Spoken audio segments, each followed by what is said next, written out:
Good morning दोस्तों। आज का जो हमारा चैप्टर है वो आज का हमारे प्रैक्टिकल सेकंड ईयर एलएलबी से रिलेटेड है। तो आज हम इसके बारे में जानेंगे। अभिवचन का इतिहास। तो अभिवचन का इतिहास क्या है? वैकल्पिक आरोपों के माध्यम से मुद्दे तक पहुंचने की विधि सभ्य देशों में प्राचीन समय से प्रचलित रही है। अभिवचन की कला निश्चित रूप से हमारे प्रक्रियात्मक कानून के किसी भी भाग की तरह प्राचीन है। प्राचीन भारत में यह कला मौजूद थी, लेकिन वर्तमान रूप में नहीं है। इंग्लैंड में भी हेनरी के समय के दौरान यह कला लगभग उसी रूप में प्रकट होती है। मुद्दा शब्द का उल्लेख एडवर्ड के शासनकाल के पहले वर्ष में मिलता है। यह दर्शाता है कि मुद्दे तक पहुंचने की कला केवल एडवर्ड के शासनकाल में ही नहीं प्रचलित थी, बल्कि इससे पहले भी प्रचलित थी, क्योंकि मुद्दा केवल नियंत्रण प्रभाव ही नहीं था, बल्कि अभिवाचन का घोषित उद्देश्य और लक्ष्य भी था। पहले अभिवचन मौखिक होते थे। पक्षकार वास्तव में व्यक्तिगत रूप से खुली अदालत में उपस्थित होते थे और न्यायाधीश की उपस्थिति में मौखिक विवाद होता था। यह मौखिक विवाद अभिवचन या तो पक्षकार स्वयं द्वारा किए जाते थे या किसी ऐसे व्यक्ति द्वारा जो प्रवक्ता और धर्मशास्त्र और कुरान में कुशल होता था, जिन्हें प्राचीन और मध्यकालीन भारत में आमतौर पर पंडित और मौलवी कहा जाता था। इंग्लैंड में ऐसे व्यक्ति को इस वर्तमान वकील की संस्था के अपनाए जाने से पहले नरेटर और एडवोकेट्स कहा जाता था। पंडितों, मौलवियों और नरेटर्स ने उन दिनों न्याय प्रशासन में राजाओं और न्यायाधीशों की सहायता की। तो बेसिकली गाइस, इसमें क्या है कि जो अभिवचन का इतिहास है ये काफी पुराना है। पुराने टाइम पे जो अभिवचन होता था, मतलब जो मुद्दे होते थे उनको प्रस्तुत करने के लिए पंडित, मौलवी, नरेटर्स होते थे, जो उस समय के राजा के साथ जो है सामने उस मुद्दे को रखते थे। ठीक है, या तो उनको नरेटर्स भी कहा जाता था उस समय। अभिवचन का अर्थ क्या है? अभिवचन का अर्थ होता है विवाद पत्र या लिखित बयान। प्रत्येक अभिवचन में केवल उन महत्वपूर्ण तथ्यों को संक्षिप्त विवरण होना चाहिए जिन पर पक्षकार अपना दावा या बचाव के लिए निर्भर करता है, लेकिन उससे उन तथ्यों को प्रमाणित करने के लिए आवश्यक साक्ष्य शामिल नहीं होना चाहिए। यदि आवश्यक हो तो अभिवचन को छोटे छोटे अनुच्छेदों में विभाजित किया जाना चाहिए, जिनकी संख्या लगातार होनी चाहिए। तारीखें, राशियां और संख्याएं अंकों में व्यक्त की जानी चाहिए। तो गाइस, अभिवचन का अर्थ क्या है? तो अभिवचन का अर्थ होता है विवाद पत्र या लिखित बयान।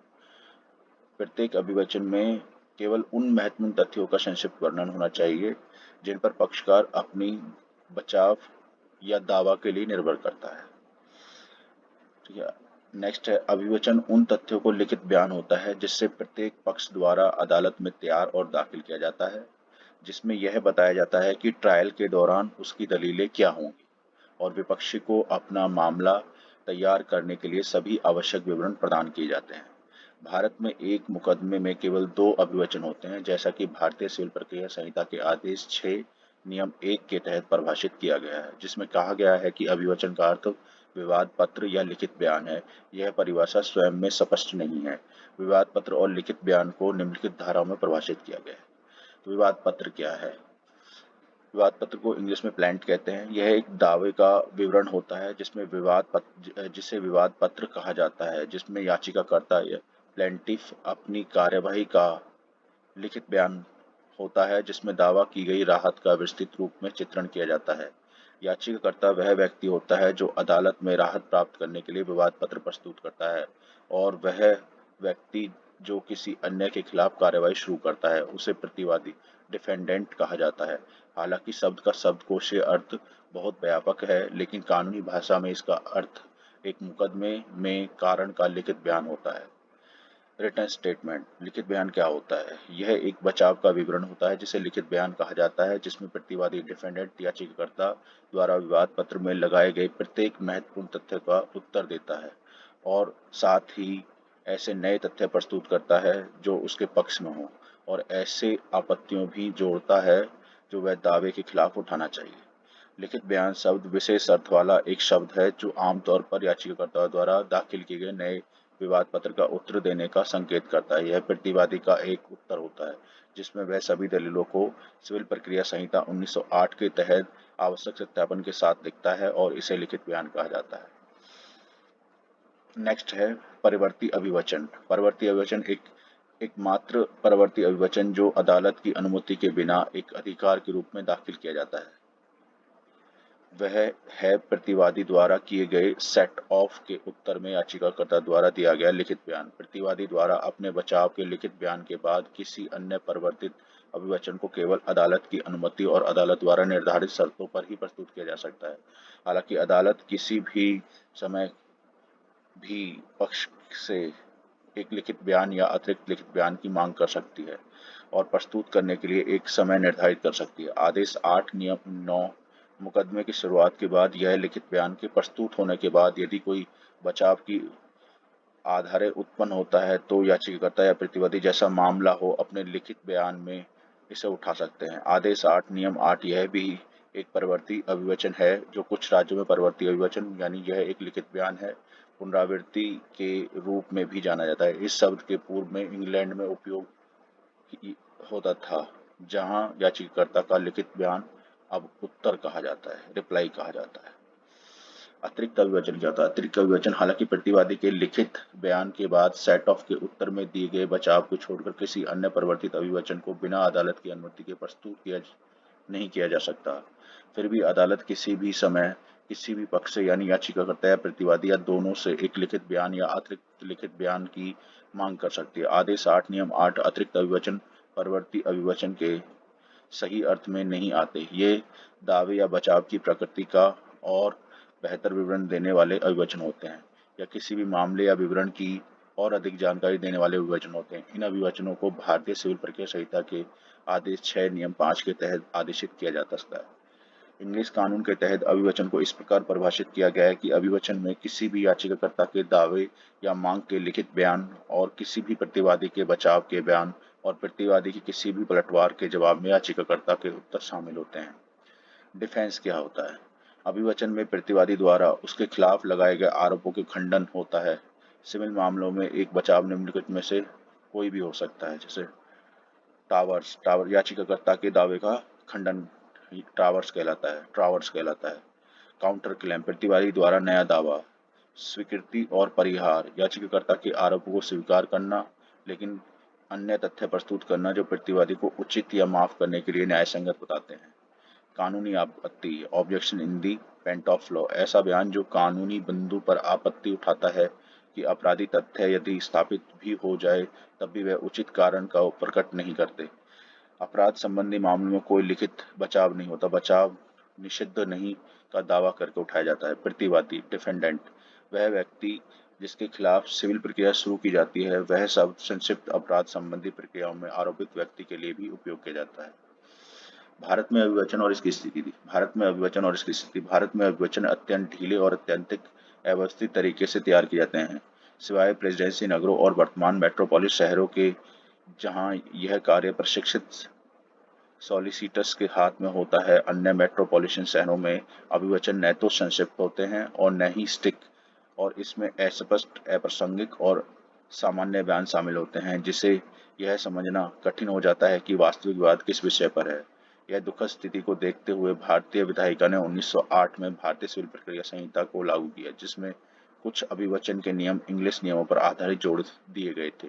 इस संहिता को 1976 में पूरी तरह से संशोधित किया गया है जिसमें अभिवचन के मसौदों के नियमों में कोई महत्वपूर्ण बदलाव नहीं किया गया है।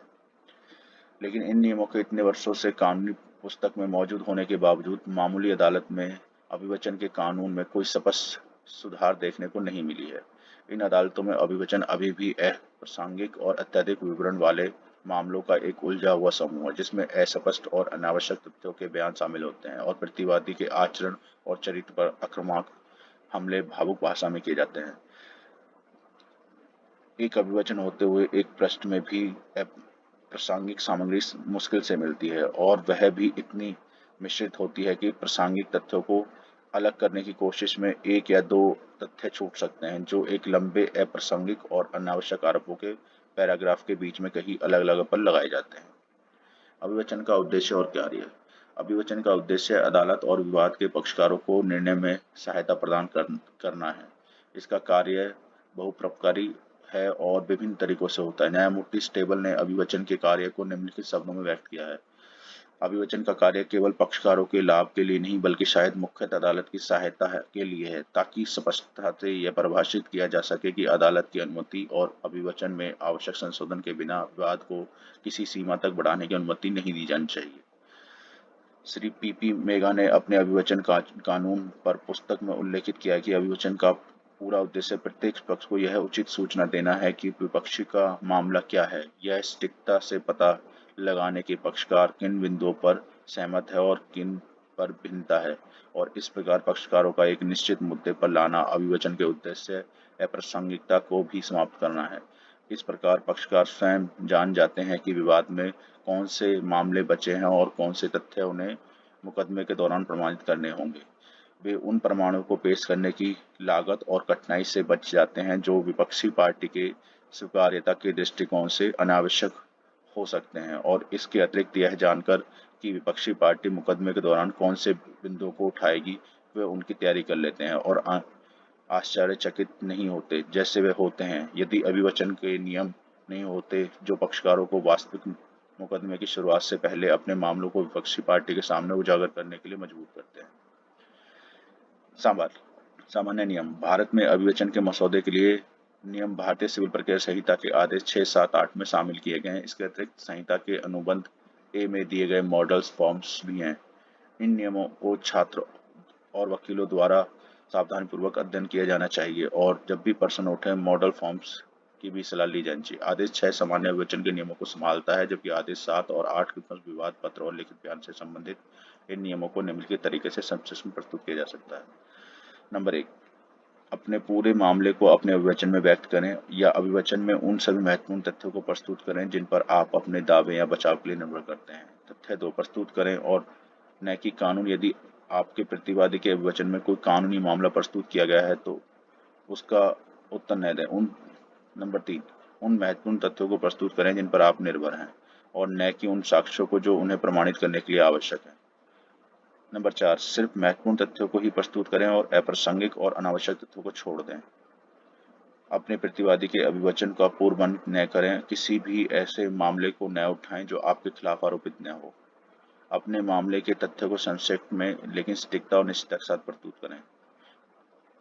6, कोई भी पूर्वापेक्षित शर्त की पूर्ति का आरोप लगाना आवश्यक नहीं है। वह हर अभिवचन में पूर्ति की स्वीकृति निहित होती है। नंबर 7, कोई भी दस्तावेज का पूरा या कोई भी हिस्सा प्रस्तुत करना आवश्यक नहीं है, सिवाय इसके लिए उसके स्टिक शब्द आवश्यक हों।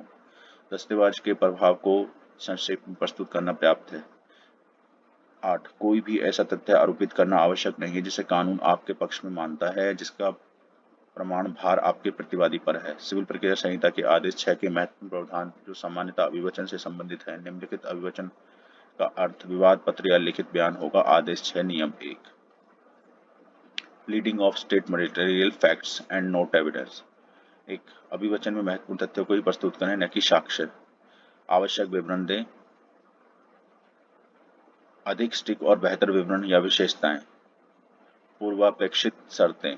पूर्वापेक्षित शर्तों से तात्पर्य उन शर्तों से है जिनका पूरा होना किसी कानूनी दावे, अनुबंध या कानूनी प्रक्रिया की शुरुआत के लिए आवश्यक होता है। ये शर्तें एक विशेष कार्रवाई की शुरुआत से पहले पूरी की जानी चाहिए ताकि संबंधित कानून कार्यवाही मान्य हो सके।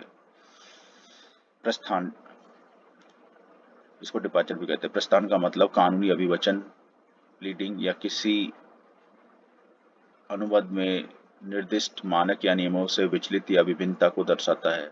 यह उन मामलों में होता है जब अभिवचन या प्रक्रिया में किसी नियम का पालन नहीं किया जाता, किसी विशेष विधिक प्रक्रिया से भिन्न तरीके अपनाए जाते हैं। अनुबंध का इनकार से तात्पर्य तब होता है जब एक पक्ष अनुबंध की वैधता या उसके प्रावधानों को अस्वीकार करता है। यह प्रक्रिया एक कानूनी या विवादात्मक स्थिति में होती है जहां एक पक्ष यह दावा करता है कि अनुबंध लागू नहीं होता या उसके द्वारा किए गए दावे या शर्तों को मान्यता न दी जा सकती हो।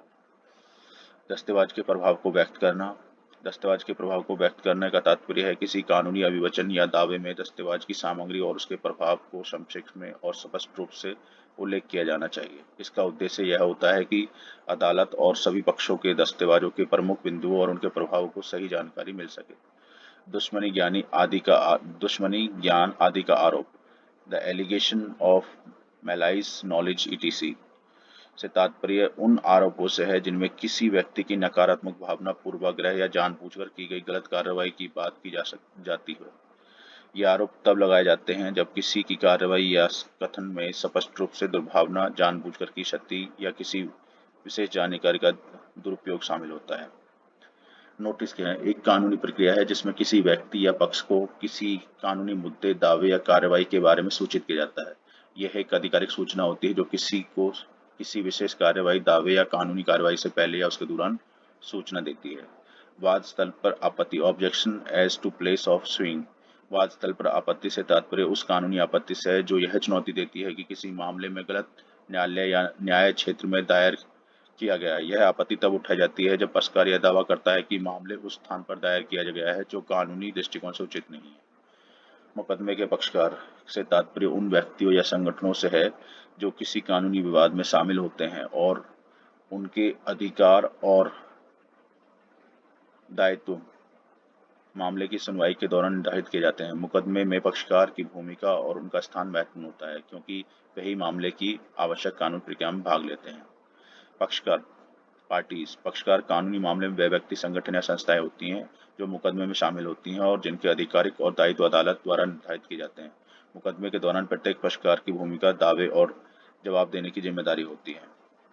रुचि रखने वाले पक्ष से तात्पर्य उन व्यक्ति या संगठनों से है जिनका किसी कानूनी मामले, विवाद या कार्रवाई में प्रत्यक्ष या अप्रत्यक्ष रूप से प्रभाव पड़ता है। ये पक्ष उन मामलों में शामिल हो सकते हैं जहां उनकी आर्थिक, कानूनी और अन्य प्रकार की रुचि होती है और जिनके अधिकार या दायित्व मुकदमे के निर्णय से प्रभावित हो सकते हैं। वादियों के जोड़, जॉइंडर ऑफ प्लेंटिफ्स। वादियों के जोड़ से तात्पर्य उन परिस्थितियों से है जब एक ही मुकदमे में एक से अधिक वादी शामिल होते हैं। इसका उद्देश्य यह है कि समान प्रकार के दावे या समान मुद्दों पर एक ही मुकदमे में विभिन्न वादियों के दावों को एकत्रित किया जा सके ताकि न्याय की प्रक्रिया सरल, प्रभावी और समेकित हो सके। प्लेंट, वादी याचिका। वादी याचिका एक कानूनी दस्तावेज है जिसमें वादी अपने दावे को अदालत के सामने प्रस्तुत करता है। यह दस्तावेज अदालत में मुकदमा दायर करने के लिए आवश्यक प्रारंभिक दस्तावेज होता है और इसमें वह सभी तथ्य और जानकारी शामिल होती है जिनके आधार पर वादी अदालत से राहत की मांग करता है। प्लेंटिफ, वादी वह व्यक्ति या पक्ष है अदालत से मुकदमा दायर करता है और न्याय की मांग करता है। वादी का उद्देश्य अदालत के सामने अपने दावे को प्रस्तुत करना और उसके आधार पर राहत प्राप्त करना है। ऑफेंस क्या है? अपराध एक कानूनी शब्द है जिसका उपयोग किसी व्यक्ति द्वारा कानूनी मानदंडों के उल्लंघन को दर्शाने के लिए किया जाता है या किसी भी ऐसी क्रिया या चूक को इंगित करता है जो कानून द्वारा निषिद्ध है और इसके लिए दंडात्मक कार्रवाई की जा सकती है। संज्ञेय अपराध, कॉग्निजेबल ऑफेंस। संज्ञेय अपराध ऐसे अपराध होते हैं जिनमें पुलिस को बिना वारंट के गिरफ्तारी करने या जांच शुरू करने का अधिकार होता है। इन अपराधों की गंभीरता अधिक होती है और इसलिए पुलिस को इन्हें तुरंत संज्ञान में लेना पड़ता है। असंज्ञेय अपराध, नॉन कॉग्निजेबल ऑफेंस। असंज्ञेय अपराध वे होते हैं जिसमें पुलिस को बिना वारंट के गिरफ्तारी करने की जांच शुरू करने का अधिकार नहीं होता। इन अपराधों की गंभीरता संज्ञेय अपराधों की तुलना में कम होती है और पुलिस को इन मामलों में कार्रवाई करने के लिए अदालत से आदेश प्राप्त करना होता है। धारा 323 स्वैच्छिक चोट। धारा 552 आपराधिक बल का प्रयोग। धारा 504 जानबूझकर अपमान। धारा 506 धमकी। कन्वेंसिंग यानी संपत्ति का हस्तांतरण एक कानूनी प्रक्रिया है जिसके माध्यम से किसी संपत्ति का अधिकार और स्वामित्व एक व्यक्ति से दूसरे व्यक्ति को ट्रांसफर किया जाता है। यह प्रक्रिया संपत्ति की बिक्री, क्रिया या अन्य किसी प्रकार के ट्रांसफर के दौरान आवश्यक कानूनी दस्तावेज की तैयारी, जांच और पंजीकरण से संबंधित है। संपत्ति की परिभाषा। संपत्ति हस्तांतरण एक कानूनी प्रक्रिया है जिसमें संपत्ति का स्वामित्व और अधिकार एक व्यक्ति से दूसरे व्यक्ति को ट्रांसफर किया जाता है। संपत्ति हस्तांतरण परिभाषा। संपत्ति हस्तांतरण वह व्यक्ति होता है संपत्ति हस्तांतरणकर्ता, कन्वेंसर।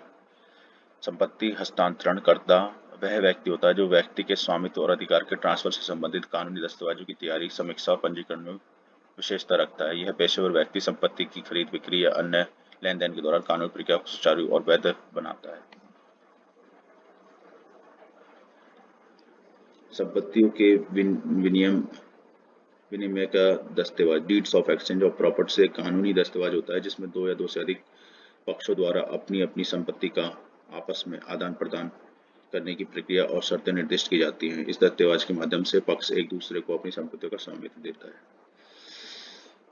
फॉरेन लॉज विदेशी कानून उन कानून, नियमों और सिद्धांतों को संदर्भित करता है जो किसी विदेशी देश या क्षेत्र में लागू होते हैं। ये कानून उस देश के कानूनी ढांचे, न्याय प्रणाली और कानूनी परंपराओं के आधार पर होते हैं और ये उस देश में रहने वाले नागरिकों और वहाँ की कानूनी गतिविधियों को नियंत्रित करते हैं। कानून और तथ्यों में मिश्रित पर्सन। कानून और तथ्यों के मिश्रित पर्सन, mixed question of laws and effects. वे कानून पर्सन होते हैं जिसमें दोनों कानून, सिद्धांत और तथ्यों का विश्लेषण करना होता है। इन पर्सनों में यह निर्धारित करना होता है कि विशिष्ट कानूनी नियम या सिद्धांत किसी विशेष तथ्य की स्थिति पर लागू होते हैं या नहीं। कंडीशन प्रेसिडेंट, पूर्व शर्त। कंडीशन प्रेसिडेंट एक कानूनी अवधारणा है जो किसी समझौते या अनुबंध के क्रियान्वयन से पहले एक विशेष शर्त के पूरा होने के आवश्यक निर्दिष्ट करती है। इसे पूरा किए बिना अनुबंध या समझौते की अन्य शर्तें लागू नहीं होती। व्यापार की प्रथाएं और रिवाज, custom and uses of trade. व्यापार की प्रथाएं और रिवाज उन मान्यताएं प्राप्त में नियमों और आदतों से संदर्भित करते हैं जो विशेष व्यापार या वाणिज्य क्षेत्रों में सामान्यतः अपनाए जाते हैं। ये प्रथाएं और रिवाज व्यापारिक लेन देन और व्यावसायिक गतिविधियों में मार्गदर्शन सिद्धांत के रूप में कार्य करती हैं। मुकदमे की मूल्यांकन पर आपत्ति, objection of valuation of suits. मुकदमे के मूल्यांकन पर आपत्ति। मुकदमे के मूल्यांकन पर आपत्ति उस कानूनी प्रक्रिया की संदर्भित करती है जब एक पक्ष किसी मुकदमे की मौखिक मूल्यांकन या उसकी लागत के निर्धारण को चुनौती देता है। यह आपत्ति आमतौर पर तब उठाई जाती है जब एक पक्ष मानता है कि मुकदमे की मूल्यांकन गलत तरीके से की गई है या मानक से भिन्न है। मुकदमा दायर करना, शू। परिभाषा, मुकदमा दायर करने को कहते हैं शू। इसकी परिभाषा क्या है? मुकदमा दायर करना का अर्थ है कानूनी प्रक्रिया के माध्यम से अदालत में किसी के खिलाफ औपचारिक दावे या शिकायत को प्रस्तुत करना। यह प्रक्रिया किसी व्यक्ति या संस्था द्वारा न्याय प्राप्त करने के लिए होती है जब वे मानते हैं कि उनके अधिकारों का उल्लंघन हुआ है, वे किसी प्रकार की नुकसान या क्षति से पीड़ित हैं। तो गाइज यहाँ पे हमारा ये चैप्टर कंप्लीट हो जाता है। आप इसको 2 बार सुनेंगे तो आज का प्रैक्टिकल आपका कंप्लीट हो जाएगा। इसमें मैंने सारे इम्पोर्टेंट्स जो हेडलाइंस हैं वो सब कवर किया है। Thank you so much.